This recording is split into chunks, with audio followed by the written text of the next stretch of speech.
एक भिखारी था, ध्यान से सुनो भाई। एक भिखारी था धर्मराज के पास, युधिष्ठिर के पास कुछ मांगने के लिए आया और धर्मराज ने कह दिया कल आना। तो भिखारी जब जाने लगा तो भीम दुंदुभी बजाने लगे। भीम ने जोर जोर से दुंदुभी बजाई तो धर्मराज ने कहा भैया क्या हो गया, दुंदुभी तुम क्यों बजा रहे हो? दुंदुभी तो जीत के समय बजाई जाती है कि भैया आज आपने जीत लिया, कि आज तो मैंने किसी से युद्ध नहीं किया, किसको जीत लिया कि आज आपने काल को जीत लिया। आपने कैसे भिखारी को कह दिया कल आना, क्या पता भिखारी जिंदा रहे कि तुम जिंदा रहो। इसलिए कोई व्यक्ति तुरंत करो जो काम करना है, अच्छा काम तुरंत और बुरा काम कल पे टाल दो। जब तुम्हारा मन उछलता है, कुछ नेगेटिव चीजें लाता तो उसको बात छोड़ दो, अदर पॉजिटिव चीज तुरंत करो, नेगेटिव चीज को छोड़ दो। हाँ, और तुम्हारा मन तुम्हारे विचारों पर हावी ना हो जाए, इसलिए मन का बड़ा खेल है। ये मन ही बांधता है, मन ही मुक्त करता है जीवात्मा को। हाँ, और जब मन कुछ उछलने की कोशिश करे तो काम किया करो। बताओ क्या करना है? शिवो हम शिवो हम,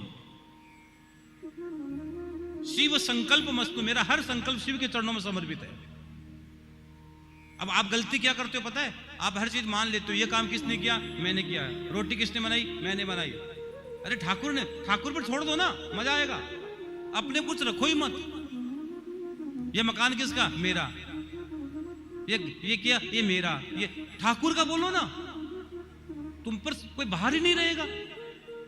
तुम बाहर लेकर चलते हो कि ये मेरा है, ये गाड़ी में, ये ठाकुर की है भैया। सब नैया ठाकुर की, सब ठाकुर पर छोड़ो ना। आप अपने आप पर, अपने का मान लेना ही दोष है। अगर आपने मान लिया तो फिर तुम उसको भोगोगे, फिर पाप, ये पुण्य पाप तुम्हारे साथ लागू हो जाएगा। कुछ मत करो, गोविंद गुरु को चरणों में सौंप दो, जीवन अपने आप निखर जाएगा, नहीं तो बिखर जाएगा। हाँ, इसलिए सुबह शाम दोपहर खाते पीते बैठते संकल्प शिव के चरणों में छोड़ दो। शिव संकल्प मस्तु, मेरा हर संकल्प शिव है। मेरे हर संकल्प की यात्रा शिव है। मेरा आद्य शिव है, मेरा मध्य शिव और मेरा अंत भी शिव है। मेरा सब चीज भगवान पर छोड़ दो आप। और शिव का मतलब ही कल्याण है। और श्याम नाम तो ऐसा नाम है मेरे बहन भाई, जो एक बार चढ़ गया उतरेगा नहीं। श्याम रंग के पास कोई रंग नहीं चढ़ता, बता दूं मैं आपको। चढ़ता है कोई रंग? श्याम पर को रंग चढ़ा दोगे और सब रंग पर रंग चढ़ेगा, इस पर रंग नहीं चढ़ता है। तो लेकिन आपको महादेव परली में बैठे तो आपको हर समय एक नाम जाप करना चाहिए। आपको पता है सोमानी जी, मैं यहां कथा करने आया हूं, मैं रोज शिव का भजन गा रहा हूं,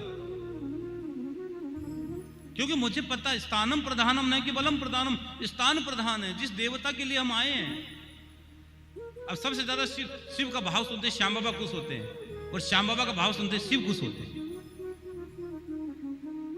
हाँ, तो इसलिए हर समय शिवो हम शिवो हम शिवो हम, भव से पार हो जाओगे तुम नाम रटते रटते रटते रटते। हाँ, रामा रामा रटते रटते बीती रे उमरिया, प्रभु कब आओगे, प्रभु कब आओगे। अरे भाई, सबरी, सबरी का नाम सुना कि नहीं सुना? बोलो, कौन सी सबरी? जूठे पैर वाली सबरी, भगवान को जूठे पैर खिलाती है वो सबरी। कौन थी सबरी? सबरी, अब लोग कहते हैं ना सबरी के बारे में, सबरी के बारे में सुनो, भक्तमाल में लिखा गया है। सबरी, जब सबरी की सगाई हुई, अब ध्यान से सुनना भाई, अरे सबरी की जब सगाई हुई तो सबरी का विवाह निश्चित कर दिया गया, इतनी तारीख को बारात आएगी। जब बारात आने वाली थी तो बहुत सारे जानवरों को लाया गया। तो सबरी ने अपने माता पिता से पूछा, इन जितने जानवरों को क्यों लेकर आए हो? बारात तो इंसानों की आएगी, जानवरों की थोड़ी है। इतने जानवरों को यहां लाकर क्या करोगे?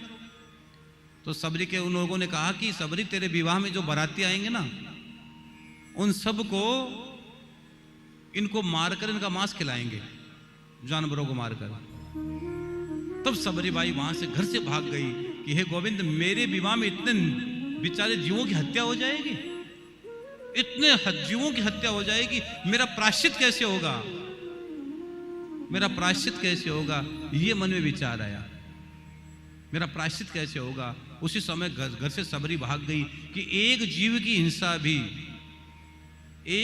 हिंसा भी ये मान के चलो हमको जन्म मरण के चक्कर से मुक्त नहीं होने देती है। अगर चिंटी भी तुम्हारे पैर से मरती है तो भी पाप लगता है। इसलिए सुबह मैं सुमानी जी पास बैठा था, मैं कह रहा था गया में अगर तुम्हारे द्वारा कोई भी जीव की भी मृत्यु होगी उसका भी पिंड लगता है गया में। अगर तुम्हारे कोई पेड़ भी काट दिया गया तो उसका भी पिंड लगता है गया जी में।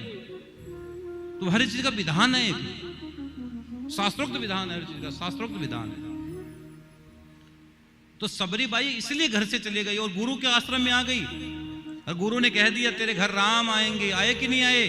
रोज झाड़ू लगाती थी, मेरे घर राम आएंगे, राम आएंगे, राम आएंगे, राम आएंगे, राम आएंगे।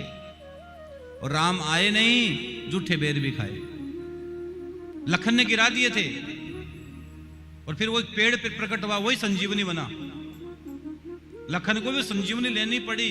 एक भक्त अगर परमात्मा को खिलाए तो भगवान को खाना ही पड़ता है। भगवान कहते हैं मैं तो भक्तों के अधीन हूं और भक्त मेरे मोर मुकुट है।